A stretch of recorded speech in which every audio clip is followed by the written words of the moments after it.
नमस्कार, स्वागत है आपका न्यूज 80 पर। मैं हूं आपके साथ राहुल राणा। लोकसभा चुनाव 2024 के नतीजे अब सबके सामने है। बात अगर उत्तर प्रदेश की करें तो यहां समाजवादी पार्टी ने बड़ा उलटफेर किया है। 2014 और 2019 के लोकसभा चुनाव में यहां 80 में से महज 5 सीटें यहां समाजवादी पार्टी ने जीती। 2024 के शानदार प्रदर्शन को करते हुए लेकिन यहां पर 37 सीटें यहां समाजवादी पार्टी ने जीती। वहीं इंडिया गठबंधन ने कुल मिलाकर 43 सीटें जीती। और जाहिर सी बात है कि इस प्रदर्शन के बाद अब यूपी में सपा का जो कॉन्फिडेंस है वो बहुत ज्यादा बढ़ा हुआ है। और जब उपचुनाव होने हैं 10 सीटों पर यूपी में, तो उन 10 सीटों को लेकर अगर आज चुनाव होते हैं तो क्या स्थिति नजर आ रही है।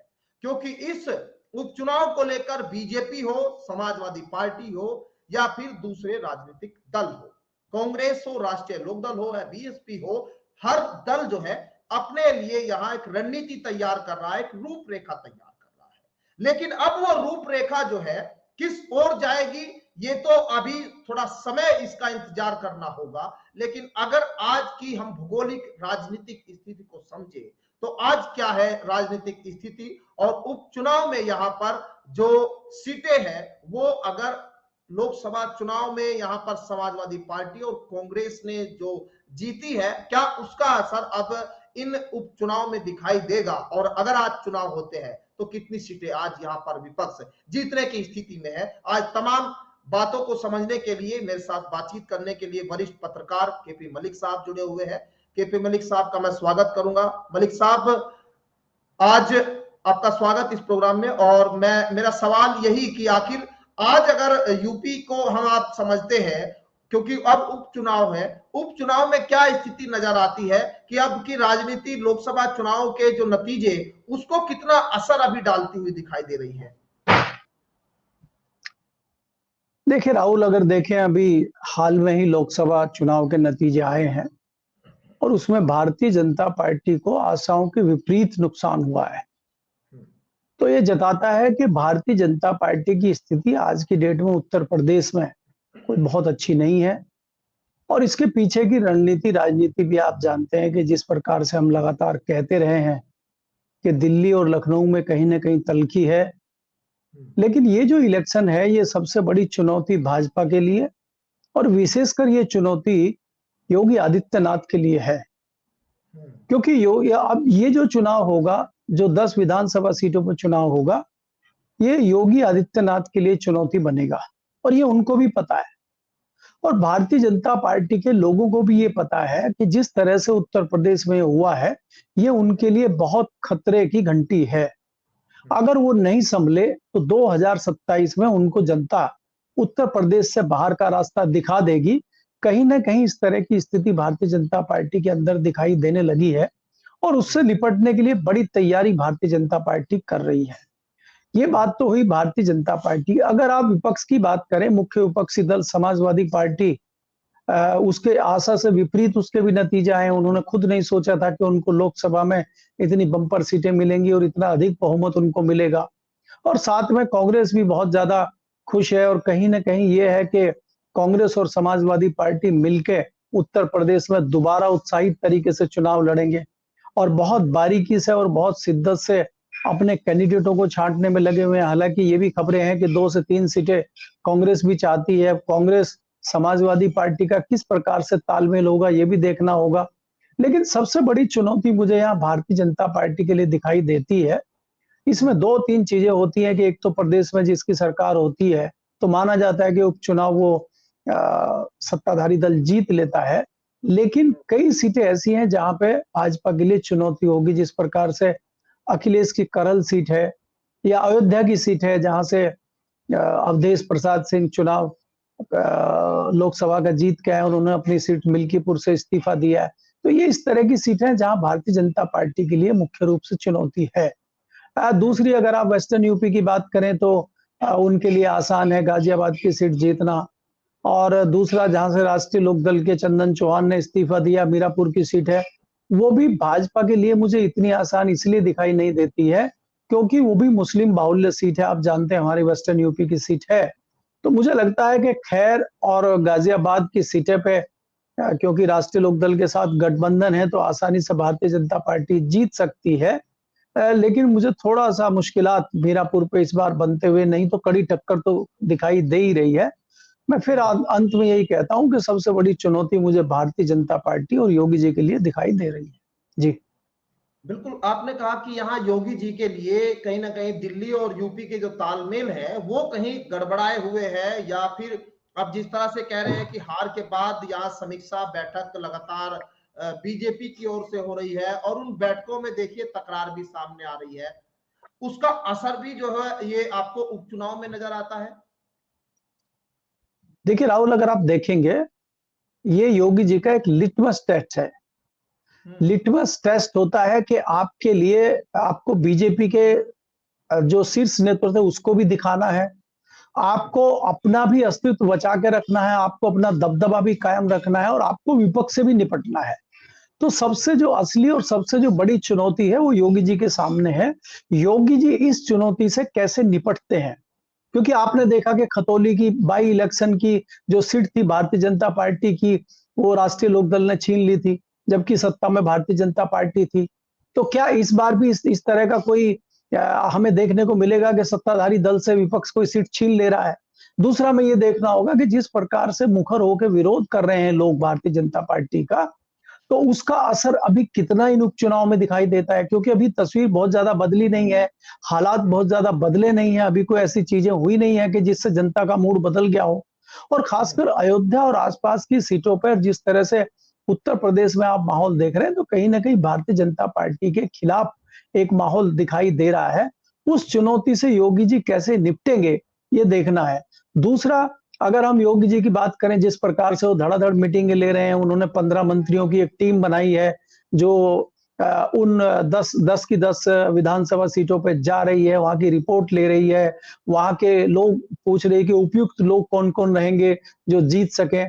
तो इस बार जैसे कि हम जानते हैं या देखते हैं, योगी जी कभी भी उम्मीदवारों के मामले में घुसते नहीं थे, बहुत ज्यादा इंटरेस्ट नहीं लेते थे, लेकिन इस बार इतना इंटरेस्ट लेना जताता है कि योगी जी उपचुनाव को लेकर बहुत सीरियस हैं और वो हुँ। फूक-फूक के कदम रख रहे हैं। और वो कितने कामयाब होते हैं इसमें, ये तो चुनाव के बाद ही पता चलेगा। अभी तो चुनाव की तारीख की भी घोषणा नहीं है। एक बार चुनाव की तारीख की घोषणा हो जाए, उसके बाद और आपको कई सारी तस्वीरें साफ होंगी, कई सारी चीजें आपको दिखाई देंगी। जी। एक एक पिक्चर मैं इसमें और ऐड करना चाहता हूँ, एक सवाल, क्योंकि यहाँ अब मायावती ने जिस तरह से 16 सीटों का एक आंकड़ा आया था लोकसभा चुनाव में, 16 सीटों पर बड़ा नुकसान यहाँ पर इंडिया गठबंधन को मायावती के प्रत्याशियों ने किया। चुनाव में भले ही वो जीरो रहे, लेकिन यहाँ पर वो चुनाव हराने के लिए कहीं ना कहीं उन सीटों पर मजबूत दिखाई दिए। अब चंद्रशेखर आजाद ने भी यहाँ अपने उपचुनाव में 10 प्रत्याशी 10 की 10 सीटों पर उतारने की बात कर रही है, और यहाँ पर मायावती भी उसी बात को कह रही है कि वो उपचुनाव लड़ते नहीं थे, लेकिन इस बार वो यहाँ उपचुनाव में अपने लिए प्रत्याशी यहाँ उतारने की बात सामने आ रही है। आपको इसका फायदा और इसका नुकसान कितना लगता है कि यहाँ इसका नुकसान इंडिया गठबंधन को, विपक्ष को भी जरूर कहीं ना कहीं होता होगा? देखिए राहुल, अगर आप देखें, इसमें कोई दो राय नहीं है कि जो मायावती का कोर वोटर है, इसके अलावा जो दूसरा ओबीसी वोटर है, पिछड़ा वोटर है, वो कहीं न कहीं भारतीय जनता पार्टी के पाले से निकल के गठबंधन इंडिया ब्लॉक में गया है। तो मायावती की कोशिश है कि उसको कैसे रोका जाए और कैसे अपना अस्तित्व बरकरार रखा जाए। लेकिन इतनी जल्दी लोगों का मूड बदल गया है, इतनी जल्दी लोग मायावती के साथ वापस आ जाएंगे, क्योंकि अभी जो मामला था, जो संविधान का मामला था, जिसपे दलित और पिछड़े नाराज होकर भारतीय जनता पार्टी को छोड़ के गए थे, वो वापस आ जाएंगे, इसमें मुझे थोड़ा संशय है। दूसरा, अभी तक वो तस्वीर मिटी नहीं है जो मायावती के वोटरों में और नीचे की जो जनता है उसके दिमाग में बैठा हुआ है कि मायावती भारतीय जनता पार्टी की बी टीम है। वो तस्वीर अभी मायावती साफ नहीं कर पाई है। कहीं न कहीं बसपा को भाजपा की बी टीम के रूप में देखा जा रहा है कि मायावती बहुत ज्यादा उठापटक या बहुत ज्यादा कुछ इस पर बदलाव कर पाएंगे इन सीटों पे, मैं इत्तेफाक नहीं रखता। चंद्रशेखर भी अधिक सीटों पे कुछ नहीं कर पाएंगे। हो सकता है कि वो नगीना सीट से जीत के आए हैं, तो वो मीरापुर की सीट पे कुछ प्रभाव डालें, क्योंकि उनके क्षेत्र की एक यही सीट है, तो वो मीरापुर पे प्रभाव डाल सकते हैं। बाकी किसी सीट पर वो बहुत प्रभाव डालेंगे, मुझे ऐसा नहीं लगता। जी। आज की अगर स्थिति को हम समझे, जैसे पिछली बार ये जो 5 सीट है, 5 सीट यहाँ पर विपक्ष के पास थी और 5 सीट उन जो है यहाँ सरकार के लोगों के पास थी, लेकिन उसमें से भी अब जो 1 सीट राष्ट्रीय लोकदल अब क्योंकि भाजपा के साथ वो गठबंधन में आ गए हैं, उस सीट पर सबसे ज्यादा गहमा गहमी अब शुरू हो गई है, क्योंकि यहाँ पर टिकट को लेकर कहीं ना कहीं ये भी कहा जा रहा है कि यहाँ राष्ट्रीय लोकदल मीरापुर पर दावा भी कर रही है, उधर बीजेपी के नेताओं भी दावा करने लगे हैं। तो ये कहीं सीटों के बंटवारे को लेकर भी कहीं बीजेपी के अंदर कहीं गहमा गहमी या कहीं आपको नजर आ रहा है कि सीटों के बंटवारे में भी कहीं उलझती फंसती हुई, क्योंकि ये लोकसभा में हुआ, कुछ विधायक चुनाव में यहाँ टिकट मांग रहे थे और कुछ जो पहले से ही सिटी में सांसद थे उनकी एंटी कैम्पेन्सी इतनी ज्यादा थी, लेकिन फिर भी उनको टिकट दिया गया, जिसकी वजह से चुनाव में हार की बात यहाँ पर कही जा रही है। आपको लगता है कि अंदर खाने अभी यहाँ पर जो गठबंधन में क्योंकि निषाद पार्टी से संजय जो है वो भी यहाँ पर कहीं ना कहीं अपनी उपचुनाव में 1 सीट की बात सोच रहे हैं, कि क्योंकि चर्चा जिस तरह से चल रही है, उधर जयंत चौधरी भी 2 सीटों की बात कर रहे हैं। ये है क्या अभी सीटों को लेकर, या ये आराम से निकल जाएगी बात? नहीं, देखिए, भारतीय जनता पार्टी के ऊपर सहयोगी दल बहुत ज्यादा दबाव नहीं बना पाएंगे, लेकिन मीरापुर की जो सीट है वहां से राष्ट्रीय लोकदल के विधायक ने इस्तीफा दिया है और वो सांसद बने हैं, तो इस पर तो क्लेम राष्ट्रीय लोकदल का बनता है। लेकिन इससे अधिक अगर राष्ट्रीय लोकदल मांग रहा है तो ये मैं इसको समझता हूँ कि ये दबाव की रणनीति है। और चाहे आप संजय निषाद की बात करें या दूसरे किसी सहयोगी दल की बात करें, वो सिर्फ दबाव की राजनीति कर रहे हैं।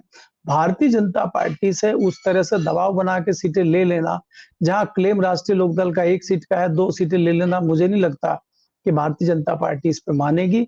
1 सीट हो सकता है कि उनकी जो सीट है उसको बरकरार रखे और ये सीट मीरापुर वाली जो है राष्ट्रीय लोकदल को मिल जाए, या राष्ट्रीय लोकदल को ये हो सकता है कि आपस में समझौता हो जाए, मीरापुर भारतीय जनता पार्टी अपने किसी व्यक्ति को देना चाहती हो। अब जिस तरह की चर्चाएं चल रही है कि संजीव बालियान भी मीरापुर से विधायक का चुनाव लड़ सकते हैं, तो ऐसी स्थिति में जो खैर की सीट है वो भी आरएलडी के लिए मुफीद है, तो वो आरएलडी को दी जा सकती है, या अलीगढ़ की जो सीट है वो उस तरह की 1 सीट दी जा सकती है। कोई इस तरह की सीट बदले में राष्ट्रीय लोकदल को दे के इस तरह सहमति बन जाए तो एक अलग बात है। लेकिन भारतीय जनता पार्टी से 2-2 सीट राष्ट्रीय लोकदल ले ले, राष्ट्रीय लोकदल अभी उस स्थिति में मुझे कहीं दिखाई नहीं देता है। जी। चलिए, बहुत शुक्रिया आपका बातचीत करने के लिए मलिक साहब, आपने वक्त दिया। और आज की जो चर्चा है वो इसी बात को लेकर कि अगर आज उपचुनाव होते हैं तो आज की क्या राजनीतिक स्थिति नजर आती है। दरअसल कहीं ना कहीं अखिलेश यादव और कांग्रेस राहुल गांधी वो कहीं ना कहीं कॉन्फिडेंस में है कि उनको उम्मीद है कि लोकसभा चुनाव की तरह उपचुनाव में उनके पक्ष में नतीजे आ सकते हैं, लेकिन स्थिति परिस्थिति जो है अभी इसीलिए भी कहीं ना कहीं कुछ समझ में आ रही है कि यहाँ पर जो मायावती और चंद्रशेखर अपने प्रत्याशी उतारने जा रहे हैं उसका फायदा नुकसान किसको होगा, क्योंकि टिकट को लेकर किस तरह से यहाँ पर बंटवारा होगा। और जिस तरह से यहाँ केपी मलिक साहब कह रहे थे कि यहाँ अभी खुद मुख्यमंत्री योगी आदित्यनाथ जो है वो टिकट को लेकर अपने मंत्रियों से एक तरह का इंटरनल सर्वे भी करा रहे हैं कि आखिर टिकट किसको देना चाहिए। जब तक वो हालांकि इससे पहले वो कभी टिकट के मामले में इस तरह से नहीं आते रहे, लेकिन अभी बीजेपी के लिए मुश्किलें तो जरूर अभी उपचुनाव में नजर आ रही है, क्योंकि हाल ही में लोकसभा चुनाव का माहौल और उस लोकसभा चुनाव के माहौल के बीच यहाँ पर यूपी का उपचुनाव,